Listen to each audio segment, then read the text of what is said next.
The logic word, तैयारी जीत की। Hello my dear students. तो एक बार वापस से आपका स्वागत है अपने YouTube channel the logic word में। तो लास्ट लेक्चर में हमने जो टॉपिक पढ़ा था प्रोनाउन के अंतर्गत सब्जेक्ट कॉम्प्लीमेंट, तो आज उसी से रिलेटेड कुछ क्वेश्चन प्रैक्टिस के लिए हम यहाँ करेंगे। तो चलिए बिना वक्त गवाए हम डिस्कस करते हैं। मैंने पहले ही दो क्वेश्चन लिख रखे हैं। It was him who trusted you most. It was he home you trusted most. तो लास्ट लेक्चर में जो हमने थ्योरी पढ़ी थी, इसमें हमने समझा था कि यहाँ पर ये हमारा है एक कॉम्प्लीमेंट है, इसको हमें चेंज करना था, है ना। तो पहले वीडियो पॉज करके आप मालूम कीजिए कि यहाँ पर क्या आएगा और यहाँ पर क्या आएगा। ओके, तो चलिए हम डिस्कस करते हैं। तो जैसे कि मैंने आपको बताया था कि ये वाज क्या है, वाज हमारा हेल्पिंग वर्ब भी होती है और मेन वर्ब भी होती है। क्यों? क्योंकि यह है आपकी बी की फॉर्म है ना। अब ये डिपेंड करता है कि इसके आगे आ क्या रहा है। अगर ये हेल्पिंग वर्ब होती तो इसके बाद जो चीज़ आती वो आपकी मेन वर्ब होती, और चूंकि वाज आपका पास्ट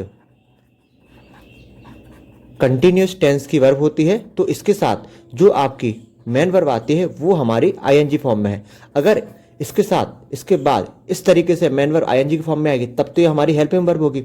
लेकिन यहाँ पर आप देखिए, यहाँ पर हिम लिखा है और यहाँ पर ही लिखा है, तो ये हमारी हेल्पिंग वर्ब तो होगी नहीं। तो इस हिसाब से ये वाज हमारी क्या बनेगी, वाज हमारी बनेगी मेन वर्ब। ओके, तो मेन वर्ब को हम जनरली वर्ब से डिनोट करेंगे। ये भी हमारी वर्ब हो जाएगी और ये भी हमारी वर्ब हो जाएगी। अब इसके बाद जो वर्ड आता है तो वो या तो नाउन होता है या प्रोनाउन है। अब मैंने फर्स्ट और सेकंड लेक्चर में बताया है कि जो हिम है और ये ही है, हिम और ये जो ही, ये हमारे दोनों ही प्रोनाउन है ना। तो ये भी हमारा प्रोनाउन है, ये भी हमारा प्रोनाउन, लेकिन ये हमारा है क्या, ये हमारा कॉम्प्लीमेंट है। ओके, ये भी हमारा कॉम्प्लीमेंट है। अब ये कॉम्प्लीमेंट होगा किसका, ये होता है हमारा सब्जेक्टिव कॉम्प्लीमेंट। ये भी सब्जेक्टिव कॉम्प्लीमेंट है। अब ये हमारा सब्जेक्ट है क्या, सब्जेक्ट है हमारा दोनों ही केस में इट। ये हमारा क्या है, सब्जेक्ट। ओके, अब इट क्या होता है, मैंने बताया था कि ये जो इट होता है, इट आपका इंट्रोडक्टरी सब्जेक्ट होता है जो किसी और को इंट्रोड्यूस करने के लिए लिखा जाता है। अब ये जो इट है, इट हमारा हु को इंट्रोड्यूस करने के लिए लिखा गया है, और इस केस में भी इट हमारा हुम को इंट्रोड्यूस करने के लिए लिखा गया है। अब आप देखिए, हिम हमारा इट के हिसाब से आ रहा है और इट हमारा हु के हिसाब से आ रहा है। तो हम इनडायरेक्टली कह सकते हैं ना कि हिम भी हमारा हु के हिसाब से आएगा और इस केस में हु भी हमारा हुम के हिसाब से आएगा। ओके, अब मैंने आपको लास्ट लेक्चर में बताया था कि ये जो हु होता है, हु हमारा सब्जेक्टिव प्रोनाउन होता है। ओके, और ये जो हमारा हुम है, ये हमारा ऑब्जेक्टिव प्रोनाउन होता है। इतनी बात क्लियर है। तो ये जो हु है, हु हमारा किसको रिफर करेगा, ये हमारा सब्जेक्ट को रिफर करेगा, क्योंकि ये सब्जेक्टिव प्रोनाउन है। और हु हमारा किसको रिफर करेगा, ये हमारा ऑब्जेक्टिव को रिफर करेगा, क्योंकि ये ऑब्जेक्टिव प्रोनाउन है। अब आपको मालूम चल गया कि ये जो हिम है ये हु के हिसाब से आना है, और हु आपका सब्जेक्टिव प्रोनाउन है। ही है वो हुम के हिसाब से आना है, और हुम हमारा ऑब्जेक्टिव प्रोनाउन है। तो हिम का सब्जेक्टिव केस आएगा और ही का ऑब्जेक्टिव केस आएगा। तो ही क्या होता है, ही होता है हमारा सब्जेक्टिव प्रोनाउन केस, और हिम क्या होता है, हिम ही का होता है ऑब्जेक्टिव प्रोनाउन केस। ओके, तो जब सब्जेक्ट के हिसाब से आएगा तो इसका सब्जेक्टिव केस आएगा। सब्जेक्टिव केस क्या होता है, ही, और हुम के हिसाब से आएगा, हुम ऑब्जेक्टिव प्रोनाउन होता है, तो इसके लिए इसका ऑब्जेक्टिव केस आएगा। ऑब्जेक्टिव केस क्या होता है, हिम, तो ही की जगह आपका क्या आएगा, हिम। तो पहले का सॉल्यूशन हो जाएगा it was he who trusted you most, और सेकंड का सॉल्यूशन हो जाएगा it was him whom you trusted most. So hope you guys आपको ये दोनों क्वेश्चन भी क्लियर हो गए होंगे। तो चलिए इसी के आगे हम दो क्वेश्चन और लेते हैं प्रैक्टिस के लिए।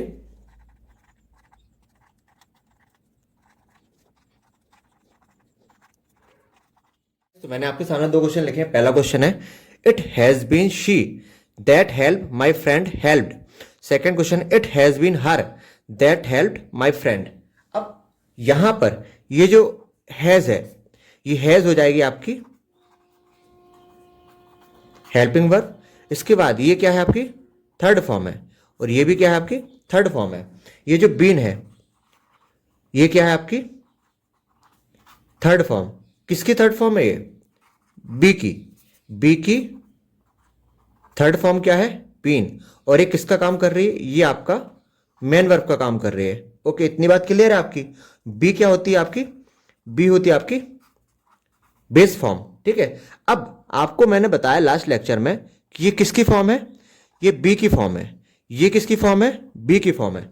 अब जब बी की फॉर्म के बाद जो भी लास्ट लेक्चर में जो मैंने थ्योरी पढ़ाई थी कि जब कॉम्प्लीमेंट क्या होते हैं? ऐसे वर्ड जो बी की फॉर्म के बाद लिए जाते हैं सब्जेक्ट को रिफर करने के लिए, सब्जेक्ट को डिस्क्राइब करने के लिए, यह सब्जेक्टिव कॉम्प्लीमेंट होते हैं। यानी कि अगर ये आपकी बी की फॉर्म है तो बी की फॉर्म के बाद जो भी वर्ड आएगा वो आपका क्या हो जाएगा? वो आपका होगा सब्जेक्टिव कॉम्प्लीमेंट। तो ये भी आपकी ये बी की फॉर्म है, बी की फॉर्म के बाद ये आ रहा है, तो ये भी आपका क्या हो जाएगा? Subjective complement. अब सब्जेक्टिव कॉम्प्लीमेंट यानी कि सब्जेक्ट को रिफर कर रहा है, तो सब्जेक्ट है क्या? सब्जेक्ट है आपका इट। ये क्या है आपका? सब्जेक्ट। इस केस में भी इट क्या है आपका? सब्जेक्ट। सब्जेक्ट मैंने बताया इंट्रोडक्टरी सब्जेक्ट होता है। इट क्या होता है आपका? इट आपका इंट्रोडक्टरी सब्जेक्ट होता है जो कि किसी और को रिफर करने के लिए लिखा जाता है। तो इट है वो इस केस में आपको दैट को रिफर कर रहा है, और इस केस में भी इट आपका दैट को रिफर कर रहा है। अब ये दैट आपका है क्या? तो इसके लिए हम आइए थ्योरी डिस्कस करते हैं कि जो दैट होता है, दैट हमारा किस चीज को रिफर करता है। अब मैं आपको ये दो चीजें बताता हूं। अपन ने अभी तक दो प्रोनाउन पढ़े हैं, हु और हुम। अब उसके साथ साथ आपके प्रोनाउन कौन कौन से होते हैं? एक हु हमने पढ़ा है, एक हु हमने पढ़ा है। इसके अलावा दो प्रोनाउन और होते हैं, एक होता है दैट और एक होता है विच। अब ये जो दैट प्रोनाउन, हु प्रोनाउन था, ये मैंने बताया था आपका सब्जेक्टिव प्रोनाउन होता है। ये जो हुम है ये आपका ऑब्जेक्टिव प्रोनाउन होता है। ये जो दैट है और ये जो विच है, ये दोनों ही आपके सब्जेक्टिव केस के भी प्रोनाउन होते हैं और ऑब्जेक्टिव केस के भी प्रोनाउन होते हैं। ओके, तो अगर हु लिखा है तो उसके पहले जो आएगा वो आपका सब्जेक्टिव केस का आएगा। अगर हुम लिखा है तो उसके पहले आपका जो आएगा कॉम्प्लीमेंट वो आपका ऑब्जेक्टिव केस का आएगा। लेकिन जब दैट लिखा है और जब विच लिखा है तो उसके पहले जो सब्जेक्ट कॉम्प्लीमेंट होगा वो आपका सब्जेक्ट आएगा कि ऑब्जेक्ट आएगा, ये हमें समझना है। क्यों? क्योंकि दैट आपका सब्जेक्ट को भी रिफर करता है, दैट आपका ऑब्जेक्ट को भी रिफर करता है, विच आपका सब्जेक्ट को भी रिफर करता है, विच आपका ऑब्जेक्ट को भी रिफर करता है। तो इस केस में जो क्वेश्चन है दैट है ना। अब यहां ये आपका सब्जेक्ट को भी रिफर करता है ना, और ये आपका ऑब्जेक्ट को भी रिफर करता है। तो हमें अगर ये सब्जेक्ट को रिफर करेगा तो सी आएगा, अगर ये ऑब्जेक्ट को रिफर करेगा तो हर आएगा। सेम इस केस में भी ये दैट है आपका सब्जेक्ट को भी रिफर करता है और ऑब्जेक्ट को भी रिफर करता है। अगर ऐसे मालूम चले इसे रिफर कर किसको रहा है, तो इसको समझने के लिए हम इस सेंटेंस को आगे पढ़ते हैं, है ना। अब दैट के आगे लिखा है माई फ्रेंड हेल्प्ड। अब यहां पर इस केस में देखिए हेल्प्ड क्या है? ये आपकी वर्ब है, ठीक है, ये आपकी वर्ब है। अब वर्ब के पहले जो आता है वो आपका क्या होता है? सब्जेक्ट होता है। तो माई फ्रेंड आपका क्या हो जाएगा? सब्जेक्ट हो जाएगा। अब ये आपकी वर्ब है और ये आपका सब्जेक्ट है, तो इस वर्ब का ऑब्जेक्ट कहां है? इस वर्ब का ऑब्जेक्ट कहां है? क्यों? क्योंकि सब्जेक्ट तो आपको ऑलरेडी मेंशन्ड है। तो अब जो बचा हुआ वर्ड होगा वो आपका ऑब्जेक्ट का रोल प्ले करेगा। तो बच क्या गया इस सेंटेंस में? दैट। अब यदि आपके पास वर्ब भी है, वर्ब का सब्जेक्ट भी है, तो वर्ब का क्या बचेगा? ऑब्जेक्ट। तो ये दैट आपका किसका रोल प्ले करेगा? ऑब्जेक्ट। यानी कि जो दैट होगा वो आपका ऑब्जेक्टिव केस का आएगा। तो अगर दैट आपका ऑब्जेक्टिव केस का है और इसके पहले जो आपका कॉम्प्लीमेंट लिखा है वो दैट के अकॉर्डिंग आ रहा है, तो शी का भी आपका ऑब्जेक्टिव केस आएगा। सी का ऑब्जेक्टिव केस क्या होता है? हर। तो यहां पर सी की जगह क्या आ जाएगा? हर। तो आंसर क्या हो जाएगा? It has been her that my friend helped. Okay, इतनी बात क्लियर है। अब इसके बाद जो दूसरा क्वेश्चन लिखा है मैंने, it has been her that helped my friend. मैं आपको पहले ही बता चुका हूं कि ये जो हैज है, हैज आपकी क्या हो जाएगी? हेल्पिंग वर्ब हो जाएगी। ओके, इसके बाद क्या है? बी की फॉर्म। बी की फॉर्म में आपकी मेन वर्ब का रोल प्ले कर रही है। अब बी की फॉर्म के बाद जो भी वर्ड आएगा वो आपका क्या होगा? कॉम्प्लीमेंट होगा, सब्जेक्टिव कॉम्प्लीमेंट, जो कि सब्जेक्ट को रिफर कर रहा है। सब्जेक्ट क्या है? इट है आपका। यानी कि ये जो हर है ये आपका हर इट को रिफर कर रहा है, और इट आपका इंट्रोडक्टरी सब्जेक्ट है जो कि किसी और को रिफर करने के काम आएगा। तो इट आपको किसके रिफर कर रहा है? दैट को। तो हम कह सकते हैं कि ये जो हर है ये भी दैट के अकॉर्डिंग आएगा। अब आपका दैट आपका सब्जेक्ट होगा कि ऑब्जेक्ट होगा, हमें ये समझना है। तो ये समझने के लिए हम इस सेंटेंस को आगे पढ़ते हैं। That helped my friend. अब यहां पर ये हेल्प्ड है, ये हेल्प आपकी क्या है? वर्ब है। अब हमें पता है जो सब्जेक्ट होता है वर्ब के जस्ट पहले आता है, ऑब्जेक्ट वर्ब के बाद आता है। तो अगर ये वर्ब है और वर्ब के बाद क्या लिखा है, माय फ्रेंड। तो हमारा माय फ्रेंड क्या रोल प्ले करेगा, क्योंकि इस वर्ब के बाद आ रहा है तो माय फ्रेंड हमारा क्या बन जाएगा, ऑब्जेक्ट। अगर वर्ब का ऑब्जेक्ट है तो फिर वर्ब का सब्जेक्ट कहां है, क्यों, क्योंकि अगर वर्ब है तो उसका सब्जेक्ट होगा ही होगा, और यदि सब्जेक्ट है तो उसकी वर्ब होगी ही होगी।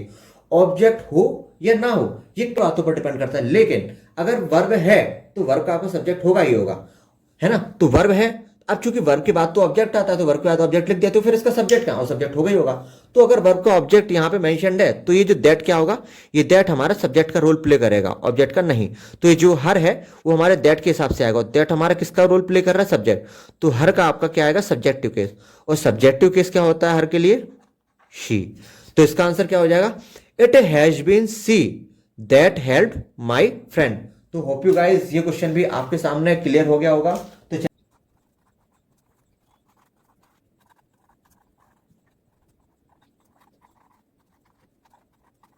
तो मैंने 2 क्वेश्चन लिखे हैं, it is us that the man blamed for the accident, it is we that blamed the man for the accident. अब यहां पर भी हमें अस में करेक्शन करना है और वी में करेक्शन करना है। तो जो 2 क्वेश्चन हमने अभी लास्ट में डिस्कस किए हैं उसी के हिसाब, उसी के बेस्ड ये 2 क्वेश्चन भी हैं। तो चलिए अब हम डिस्कस करते हैं। अब मैंने आपको पहले ही बताया है कि इस क्या है, इस आपकी वर्ब है ना।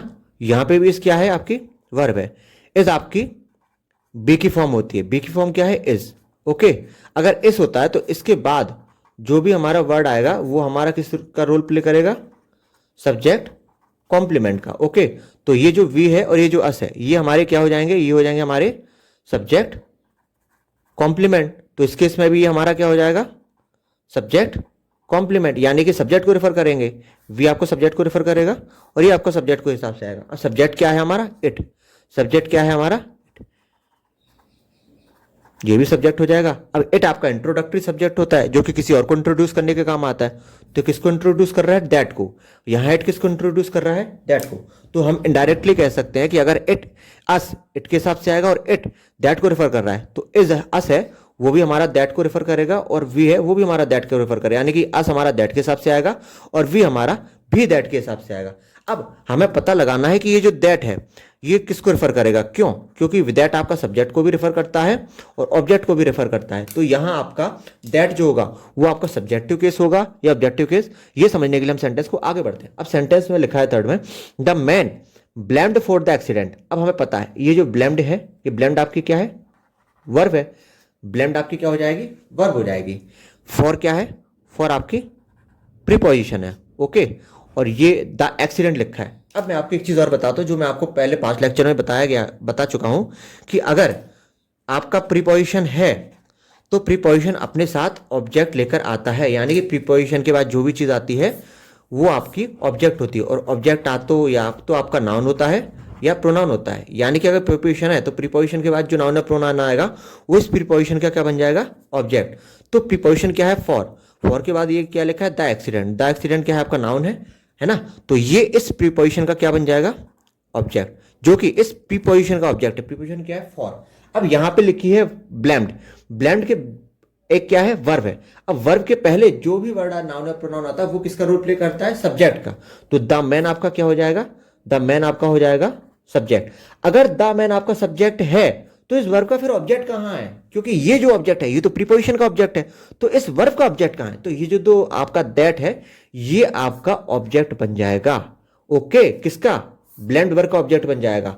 और अस दैट के हिसाब से आएगा, दैट आपका ऑब्जेक्ट को रेफर कर रहा है तो अस का क्या आ जाएगा, ऑब्जेक्टिव केस।